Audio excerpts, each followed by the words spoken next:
For coming in. I've got one of the great times for a presentation. It's like the last one of the day, which I don't know if that sucks worse than the ones that are Saturday morning when people are hungover or right after lunch at any given day. So thanks for coming in to at least kill a little time before you go to slideshow roulette. And I will try not to kill any more brain cells than you may have already done at the bar. Last year we managed to not drink them out of all their alcohol. We did 2 years ago, so the challenge is still there. So if you haven't tried to help at the bar, at least go make some donations to Hackers for Charity. I think that's all my public service announcements. So I am Travis Hartman, and I'm presenting on electronic safeties and firearms.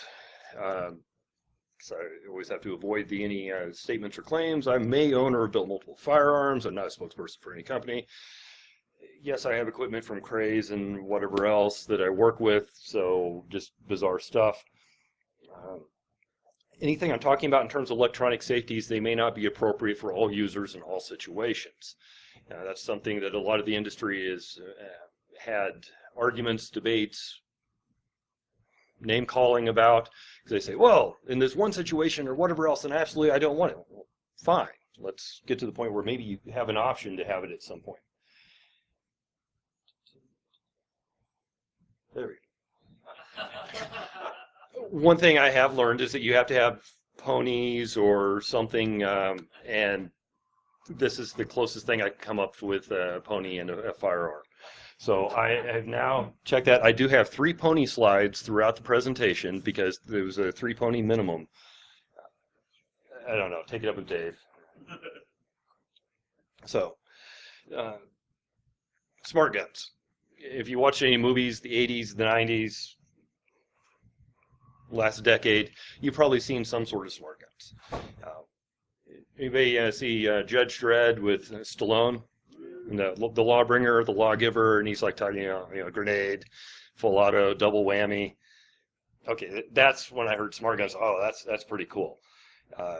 But what's actually been offered out there is stuff like, it's a magnet ring, something like Cracker Jacks have. Almost every solution, it's single factor, it's weak authentication. Prices typically are going to be 50% more or maybe double the price of just the firearm alone. And a lot of times it's reduced functionality that is included. A couple of examples that we have here. This one, the magnetic ring. So it's a really high-tech solution. You have to have a ring that's a magnet, and if you put your hand on it, it'll let you fire it. Or in that case, you have to put your hand on it, move a lever, and then it'll stay unlocked until you put a ring with a magnet and move it again, and then it would be locked again, because that's much quicker and much safer than somebody just flipping a lever with their thumb. Anyway, the one in the lower right, that is the high-tech approach, and it's by a company called Armatix. It cost about $1,399, and the watch, which actually does have a fingerprint sensor and looks extremely geeky, is another $400. So rather than somebody going out and spending $400 to buy a semi-automatic handgun, they're now looking at $1,800. Because anybody that buys a firearm definitely has an extra $1,400 laying around that price is no benefit or no issue. Another solution that's out there is called the Kodiak, and it provides a retrofit. So the Colt 1911 format, really it's a 100-plus-year-old design. This is replacing the grip frame, or the grip on it. It uses the same grip frame, but it's adding some biometric authentication. Once again, it's about $400, a lot cheaper than the Armatrix solution, but still, it's just that. And something that's bothered me whenever I looked at all these things is it's always the firearm company or whoever the manufacturer is, they're trying to address everything. They're saying, okay, I'm not just going to address my firearm manufacturer, I'm going to address the electronics, I'm going to address the security in the electronics, I'm going to address the interoperability. And working with the other people that I've been involved with, that was something that really rubbed us the wrong way. You go to any of the sessions and you talk, people are, they're looking about whether it's stuff that's in the network in your house, or your refrigerator's talking on the network, or car system. There's a lot of very smart people, and I'm sure there's a lot of you in here that have different ideas or different approaches to the way you might do a smart gun implementation. So the thought we had is, why don't we take a look at this, look at the problems, see how we can break that apart, so that we can actually provide a platform so that you, or you being the royal you, can have the ability to go ahead and design your own electronics module and have a way to just plug it into a common type of a firearm.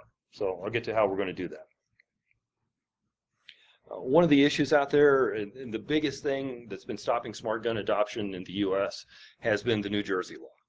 And this law has been around since, I believe, 2002. And what it says is if any smart guns are for sale in the U.S., anywhere in the U.S., then that starts a clock running. And within 3 years, all new handguns sold in New Jersey have to have smart gun technology, which is kind of weird. They don't care about how good it works. They don't care how reliable it is. They don't care if it's actually available in their state, but the law gets triggered and it starts that happening. Also, we've seen a lot of manufacturers having to individually absorb the costs and risks of research. So if one manufacturer says, hey, I'm going to deal with this, I'm going to offer a smart gun, Armatix has tried it, a couple other companies have tried it, and pretty much what happens is they get shut out by special interest groups. They'll be picketing at any stores that carry their firearms, and it turns out to not be well for them. Colt, I believe it was, had a CEO asked to not return after he talked about possibly supporting smart gun research. Okay, the second mandatory pony picture. It's pink. Got a little statement from Beretta. Beretta was looking at firearms, and this is back in '99. This was the last time the firearms industry really started to take a look at that. And what they basically said was some of the proponents for smart guns were looking at it as an alternative way to keep things protected. And they're saying, well, if you've got a smart technology, it's okay to go ahead and keep a round in the chamber, keep it loaded. You don't have to do any of the other stuff you're doing, like maybe keeping it in a safe or doing other locks.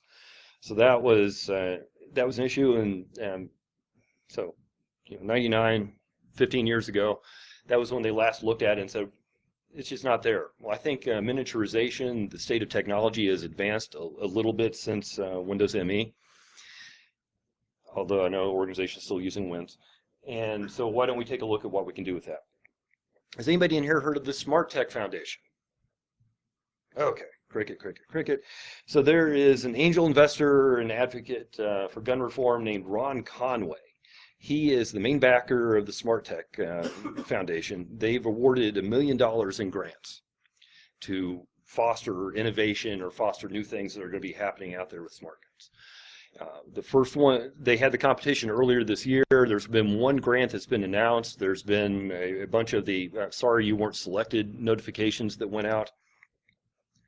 I really believe in the next 12 to 18 months what they're doing is going to lead to sales in the U.S. The picture there on the right, that is a 3D printed gun. It is not designed to actually fully fire, but it is designed by a 17-year-old in Colorado. He's saying his biometric sensors got 90% accuracy. Well, he doesn't say is that where his crossover error rate is that false negatives, false positive. He doesn't say anything about that. It's just 90% accuracy on the sensor is what he's claiming, and he's getting pretty close on the design for all of the parts. What he can do is if he gets his FFL license and even sells the design in the U.S. to somebody else so that they could print out their own parts, that counts as a smart gun sale, and that will trigger the New Jersey law. So something else would need to happen. The industry is going to have to look at something different so they can actually have a challenge to the New Jersey law. So, been working on a framework. Got 3 different components to that. One for the hardware. What are we going to actually do to that chunk of metal, the thing that lets things go bang and fly out at high speeds? What are we going to do for the electronics so that we can actually control things in that? And the licensing. How are we going to make this so that it's going to actually work for the manufacturers, or it's going to work for the, I'm going to generically refer to you as the hackers or the people that might be doing something with the electronics there. How are we going to be able to help all those groups be able to work together? The first thing we've been working with is the AR-15 pattern.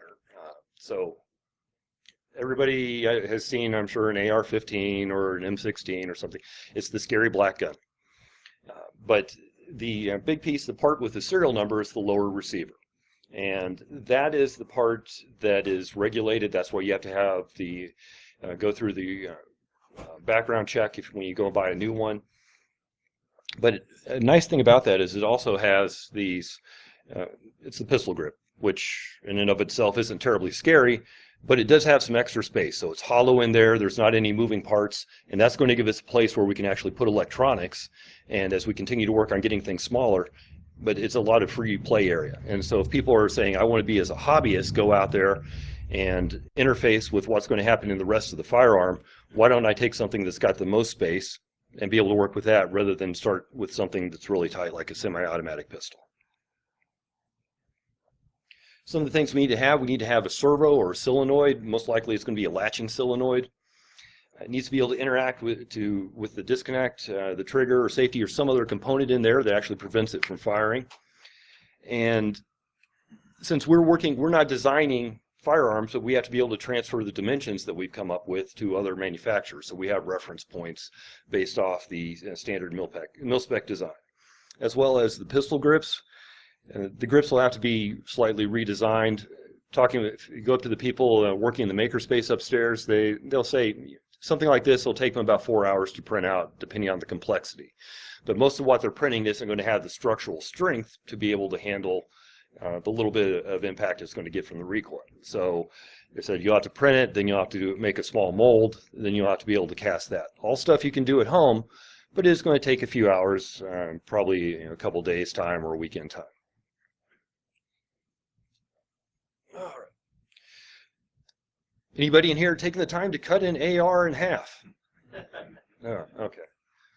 Has anybody explained to their spouse why they're buying firearms so they can cut them in half? Okay. Guess how well that was received. Yeah. So, and she said you've not even been to the con and started drinking, so I don't know what you're doing. But this is the basic design on what's happening with the AR. So this channel,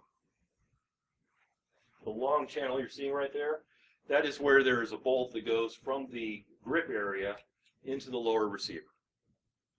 This is the trigger. This is the safety. The safety prevents the trigger from rising until it's rotated and it's got a notch cut into it. And then the trigger can rise up into that area once the safety is turned into the fire position. So like somewhere in there is what we have to be able to interact. The closest structural thing that we've been able to work with is a channel right there. It's going to be a hole that's drilled. We'll be providing 3D printable jigs. So if you take an AR, you can print the jigs, you can center the hole, and you can take a drill press or a hand drill, preferably a drill press, and drill your own hole in an AR, and then you'll be able to practice with the electronics. Essentially what's going to happen, it will take also a slight modification to the back of the trigger. But the push rod will rise through the channel, engage with the back of the trigger, and due to the rotational direction, that's essentially going to be perpendicular to the rotational direction of the trigger, and it will prevent you from being able to pull the trigger. Okay, great. So I drill one hole, maybe have a slight modification of the trigger, and now I can start doing things with the electronics.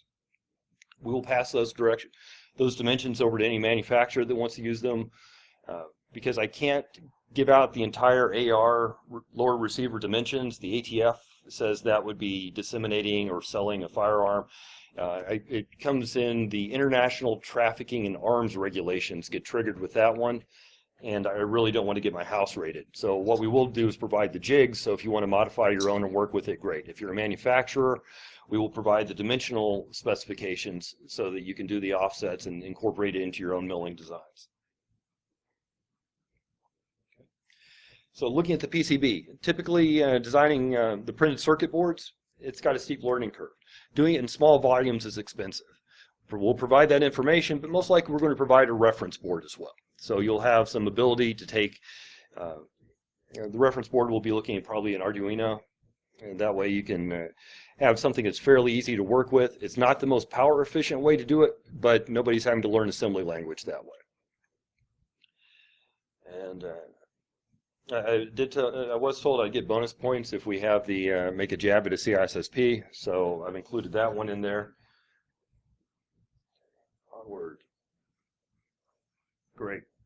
You can all read that schematic, right? Excellent. Perfect.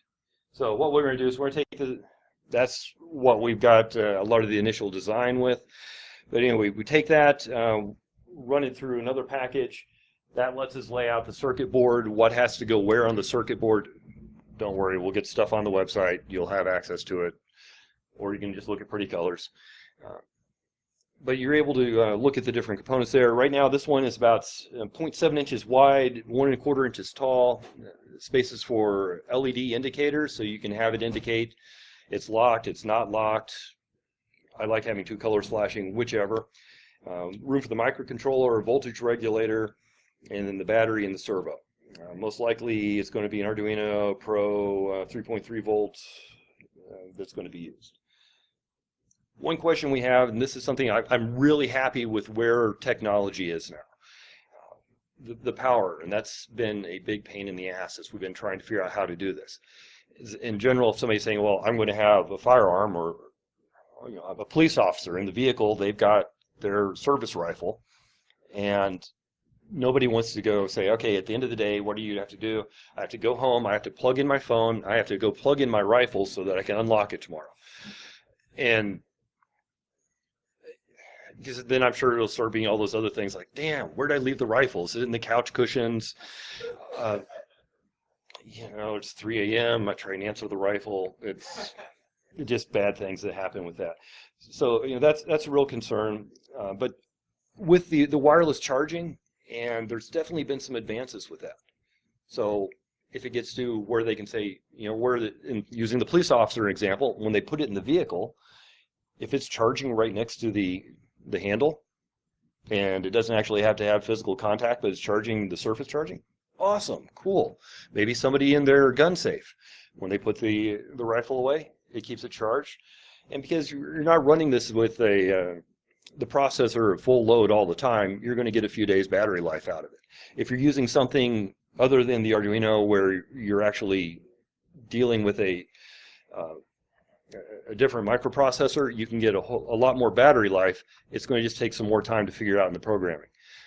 What would be good, though, is you can work with the basic reference board we have, come up with the sensors that you want to incorporate, figure out the form factors, do those type of things, and then transition from that into something that's going to let you have a little more power maintenance and management with that.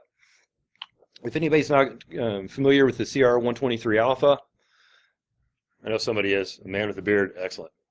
So it's a little shorter, a little fatter than a AA battery, and it lasts a lot longer. Okay. So looked at some of the different options we have with the electronics. We're working on the reference board. We're going to have a USB for wired connectivity. We're debating on whether or not to do a Wi-Fi or a Bluetooth, give you that option for the wireless as part of the reference. Any preferences from the people here? Wi-Fi, Bluetooth, don't care? Okay, awesome. Okay. Okay. And the nice thing with the reference board, if you don't want to enable it, you don't enable it, or you don't have that part soldered on there. But I appreciate hearing multiple people saying the same thing, because that gives us an idea or direction that we need to go. Then we're actually looking at the grip itself. If it's got a USB connector, where is that going to need to be? That's probably something that, because we'll release the grip files, so you can modify that as well. It's going to have a couple things that are going to be pretty static, which is the hole in the middle and the mounting screw locations for the circuit board. But other than that, you can change the outside shape, change where you're like, well, I got the LEDs, but I want to have it on the back of the grip, or the side of the grip. So you can always run a short wire and place it somewhere else on there. One thing we wanted to have, as we're looking at this, like, well, okay, whenever somebody's unlocking it, we don't want them doing the Luke Skywalker lightsaber thing. We're like, well, if I look down the barrel and try and press it, that seemed like it was going to be a short-lived approach. Okay. So licensing. This is the part where we think that we might be able to actually get some manufacturers to have buy-in. Licensing's free. They don't have to pay anything for it. Much like open source software licensing, If you take technology from this, you do further development on it, just have to release it back out to the community, let them to continue to develop with it. The one restriction that we want to have in the licensing, any components that you're saying they're compliant with the framework, you're not allowed to sell them in a jurisdiction where it mandates the use of smart guns. That create an interesting challenge in New Jersey, because if the manufacturers that sign up for that, then they can't be sold in New Jersey, so state law is interfering with interstate commerce because of a private contract, the license itself. I'm not sure how the lawyers would settle that one, but I think it would be an interesting challenge there. But also, if manufacturers are looking at it, even if they say, you know what, I'm not going to do anything myself, but I'll at least agree with that licensing or that framework, that'll provide a little more support, more opportunity for people to go out there and look at the different things that they can do, that you can do, and come up with different technology. Because really, I would like to see somebody in 5 years and say, you know what, we took this basic stuff, and now you can go get the open source references and you can build your own lawbringer.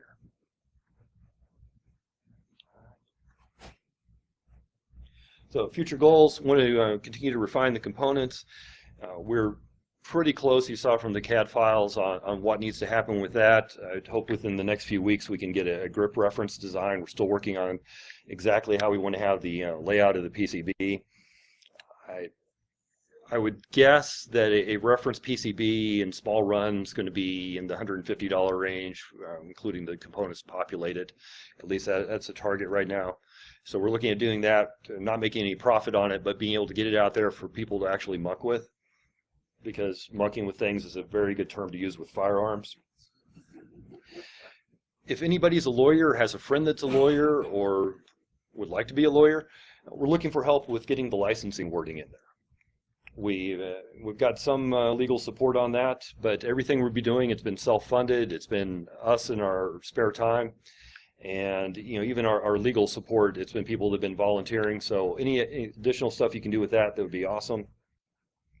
Product testing. If you say, you know what, I don't want to actually mess with the circuit boards, but I'd be happy to test the jigs. I've got this extra AR. I know it's not going to violate anything structurally. It'll be hidden by the grip when the grip's installed, so nobody will see it. But I'll make the contribution to the community of taking a half hour of drilling a hole and just seeing if some parts will fit. That would be a huge thing. Typically, for me to get a lower receiver that's got cosmetic blemishes, whatever else, I'm paying $60 plus a little bit for shipping plus the firearms transfer. And that adds up pretty quick. Okay. So I had to have my third pony thing in there, so I've got that. So please say hello to my little pony. If you need to reach us, there we go. So multiple ways to reach us: Facebook, Twitter, email. If you wanted to use Wicker, that way you can have your messages delete themselves after an hour or whatever time period, so you have plausible deniability that you ever talked with us. You're more than welcome to use that. I've got some business cards up here that have all that contact information. You're welcome to grab one of those. And so I'll open up to any questions, and if I don't have any questions, I do have a good quote from General Mattis. Yes? Yes.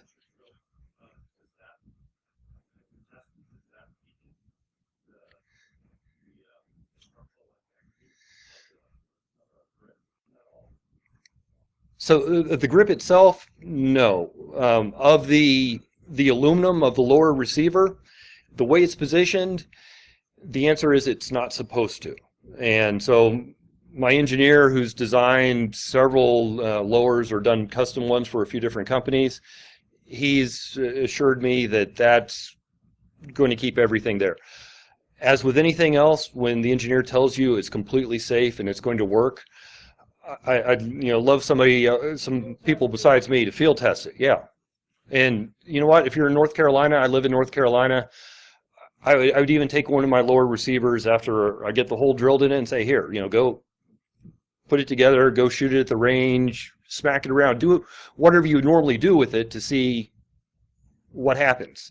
But for the most part, it's not in. They make some lower receivers out of plastic, because it's not a high impact area. it doesn't receive a lot of the stresses. The upper receiver, it receives stresses from the firing. Lower receiver, it's pretty much just holding everything in place. So, all right. Any other questions? I was more concerned about the integrity of the trigger. So it's at the very back of the trigger, underneath the safety area, so it's just a small notch in the bottom of it.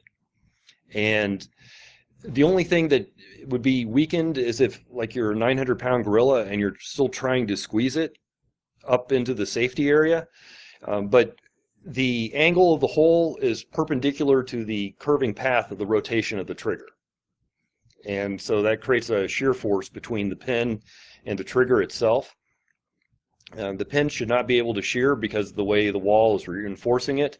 And the trigger, it's got a lot of material that would have to be able to break through, which at that point I think you're probably going to do damage to the trigger pin itself that's the trigger rotates on.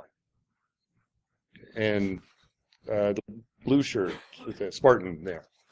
I was wondering how you plan to combat like static shock to a metal frame gun or a electronic pulse to a metal frame gun with the board inside, with the electronic all of them. That's a great question, and I look forward to people that are working with it coming up with great answers. I just want to make it possible so people can go start working with it. And because if it was my car and I want to go tinker with it, I can go buy lots of things and I can tinker with it and I reprogram. For the thing that goes boom, I haven't had an ability until now to do that. And there's somebody way in the back. Yes. How do you plan on handling the cleaning oil getting on the circuit board, either corroding or pouring out? So the only connection between the receiver and the grip frame itself, well, actually there's two. One's going to be the push rod, and one's going to be the grip screw. Typically, you're not seeing much come down through the threads on the grip screw, and I think it's going to be a minimal amount or nominal amount that would actually be able to make it through unless somebody's trying to drip it right on the push rod. I will push that question back to my my design engineer, and he'll say, that's a great question. We probably need to test that for a few thousand trigger pulls. Yeah. White shirt, yes.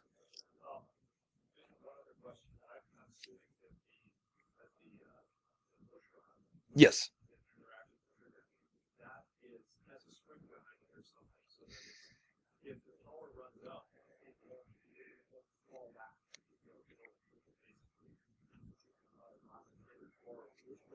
We were actually looking at having a small circlip that would just provide just a little bit of spring force that would help it disengage from the trigger if needed.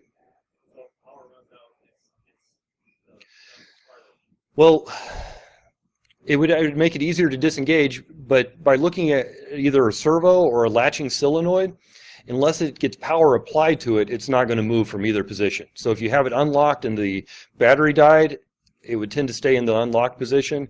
If it's in the locked position, the battery dies, it tends to stay in the locked position.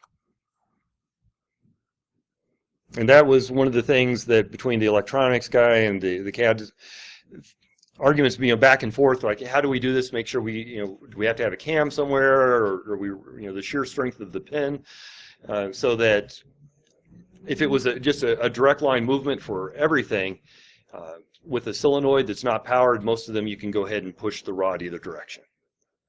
Okay. All right. Time. All right. Thank you all for your time. There is the slideshow roulette upstairs. Yay.